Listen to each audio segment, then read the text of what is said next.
Hello, little smuts. The Smutcap is so excited to share with you a new segment that we're aiming to produce for you monthly. Welcome to Smutchat with JeenBean. For those of you who don't know, JeenBean is the creator of Quinn Talk, a mini series with bite-sized deep thoughts on the audio erotica app Quinn and how she interacts with the Quinverse. Welcome, Jeen. Thank you, Melly. I'm so excited to be here with the Smutcap, the one and only. I'm honored that you all want me to be a part of your beautiful little company. Yeah, we are so very excited to have you.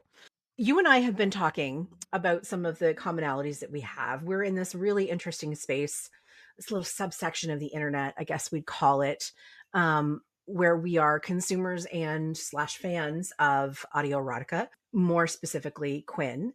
And that's how we met. We were chatting about how being a fan in this world is similar and also different than being in other fandoms sometimes. And by virtue of that, this led to a conversation that we were having about limerence and how we've both experienced it inside Quinn and outside of Quinn. And we thought that would be a really good launching point for this new series for you and I to chat about it.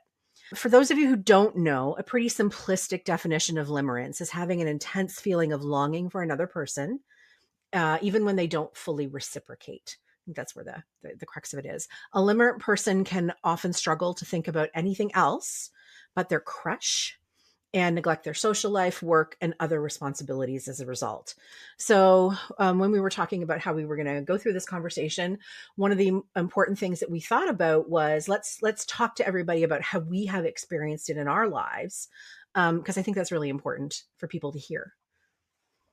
Yeah, I first of all appreciate you bringing this topic up. I didn't know that there was a word for this experience and feeling. It kind of feels if you were just like describing my entire sixth grade experience, where I was incredibly hormonal and incredibly boy crazy, and just like you know, Jack, my sixth grade crush, took up all the space in Yeah. my life at that time. So I didn't know there was a word for it, and I appreciate you adding a word to my vocabulary. Yeah, I think it's interesting because the idea of limerence and just sort of having an attachment to somebody who might not reciprocate or potentially maybe they don't even know you exist, Yeah. which is like an extra layer of ouch.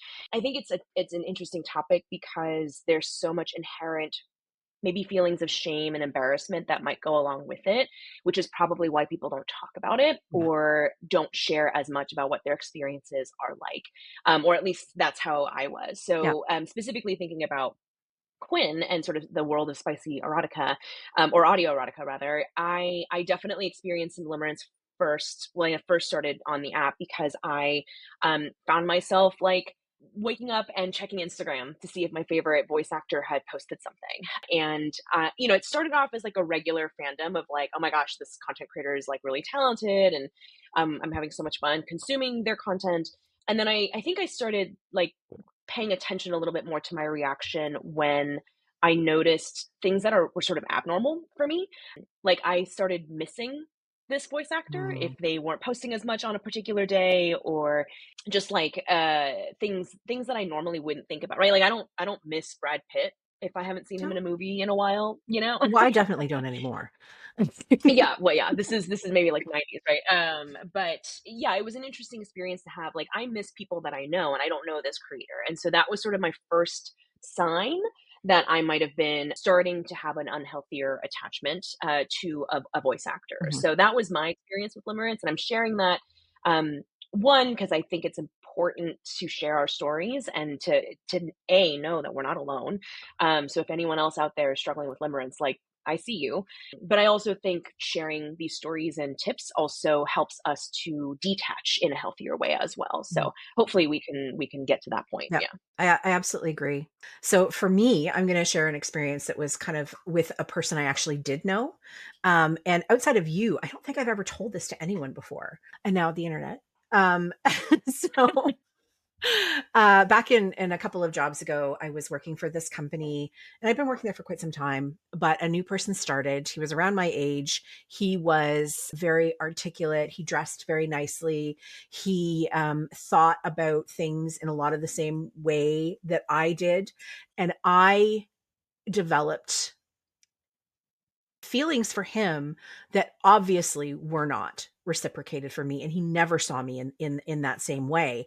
But I had created this whole fantasy in my Mhm. head about, why he would show up at my office for certain things, like imagining that he was actually creating reasons to come see me, when in fact every interaction we had was completely above board, and there was nothing that he did in particular other than be a person who had a lot of things in common with me, who spoke in a way that resonated with me, and who also seemed to value me in a Mhm. way that was normal, but I wasn't perceiving it necessarily in that sort of way. And when he got married, it was very difficult for me to kind of wrap my head Mhm. around, because I was just like, we had never had any sort of romantic conversation, connection, or that sort of thing. But in my head and a little bit in my heart, I had kind of imagined that we were destined to be together. Right. Fortunately, we managed to move past, at least my brain managed to move past that. And we still are connected professionally. But it was the first time, I think, as an adult, that I had experienced that sort of feeling where I was kind of wrapping my whole existence around Mm. this person, but there was nothing there to actually give me any sort of, like, if I had been viewing it in the way that it actually was happening, there was nothing there that would have indicated that he had any of those same feelings for me. But I had this imaginary thing going on in my head. So I think one of the things that we wanted to talk about, because we both have had these experiences, are some of the things that we have used to try and help pull us out of these when we have that aha moment, or maybe when we're not sure that that's what's happening in our heads. How can we recognize this is happening, and also how can we make sure that we are taking care of ourselves so that we're not feeding into this and making it even a bigger or worse per se than it actually is. So, what do you think, Jean? Yeah. Yeah, I thank you for that, for sharing that story, and for also just the question, because what works for me might not work for everybody else, and what works for me works to varying degrees depending on the day. So I do think, like, the first thing, at least for me, that is helpful to think about is, like, to try and detach the feeling of shame and embarrassment around it. I think we tend to avoid feelings of shame, and while that's understandable, I think when we avoid that, it also means we're avoiding the issue. And what I found is when I really face it head on, it forces me to really examine myself. One thing that I've tried to do more of in the last, like, few months is, I create content on both Instagram and on TikTok. And when I go to tag a creator, a voice actor, in the description, I pause before I hit publish, and I ask myself, am I doing this because this actually might help promote this person's work and art? Or am I doing it to get their attention in the hopes Hmm. that they might like my video, Yeah. comment on my video, reshare my video, whatever the case may be? Every time it has felt more like, oh, I think I might be doing this to get someone's attention, I have deleted that draft and walked away from my phone. It's hard. It's much easier said than done, but it's also one of those things that gets easier with practice and Yeah. time. So if you start now, you'll get better at it in 3 months. So that's something that I do, because I did notice myself, maybe hoping for somebody to leave a comment or like my video. And when I realized that what I was doing wasn't actually helping to promote their work, I realized that that wasn't the right way to use my platform. So that was one thing that's one thing I actively do currently. The other thing is I've made a commitment to myself to prioritize my life over these other things that come up. So, for example, a lot of our favorite voice actors do lives on Instagram or TikTok or Discord. And I try to go to those when I can. A lot of the times it ends up being background noise. But if I have a really big project due, I will not log on. If I am at someone's dinner party or I'm on my way to someone's dinner party, I won't I won't not go to something because somebody is holding a live. And I think something that's helped me is remembering that it's not a two-way relationship, Hmm. right? Like, these folks however much I might believe I could be friends with them, they're not my friends, and I don't know them. I don't have an ongoing conversation with them. I don't know them other than what they put out there on the platform, which is the same information everybody else has, and they've never asked me to get to know me, and they don't have to. That's not the relationship that we have. And so, taking the time to really ground myself in the reality of like, yes, I do think that there are voice actors out there that I genuinely probably could be friends with, but remembering that we're not friends and having that boundary in place is not only it's not only good for the voice actor to have their boundaries respected, but it's also healthy for me because that means they're not taking up too much space in my brain or in my life. So I would love to hear anything you do that Um, helps you. yeah. So it occurs to me as I was kind of listening to you talk that a lot of how I react to these sorts of things is oftentimes informed by rejection sensitive dysphoria that I have that's connected Mm, to having ADHD sometimes.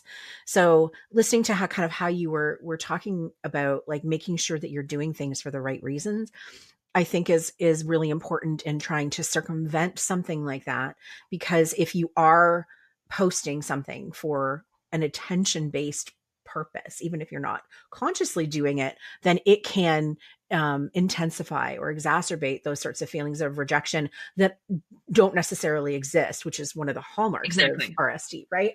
So for me, usually when I'm having like those feelings, I recognize that's what's happening. And then I kind of go back and backtrack and think, what started it? Is this am I rationally having this feeling because I have been rejected, or did I do something to put myself in a situation that this other person has no responsibility over whatsoever? Right. And once I've kind of figured that out, one of the things I do is I go for a walk, I get some fresh air, I take the dog out, like doing that sort of thing to kind of separate myself from um, where I can access in any way, shape, or form that person that isn't causing the reaction. I've caused the reaction, but they're part of the circumstance. The other thing I spend a lot of time doing is what I'm doing serving me in the bigger picture. I try to be as intentional about what I'm doing as possible, but because of sometimes how I react to things, it doesn't always work. But one of the things that I have had to learn to do to curtail that reactivity is to try and make sure that there is more intentionality, and to not Mhm. just do things, not just chase the dopamine, even though I am lacking it, right? So I think it's a lot of like getting to learn yourself what what is missing that may be causing this sort of behavior. Because oftentimes it is because something else is missing. And it may not be the thing that you think is missing that is actually underpinning why you're behaving in some sort of way. I know some people may think, hey, it's because I don't have a partner, but that may not necessarily be what's causing you to have this connection with a person. So it's a lot of introspection. I spend a lot of time thinking about things.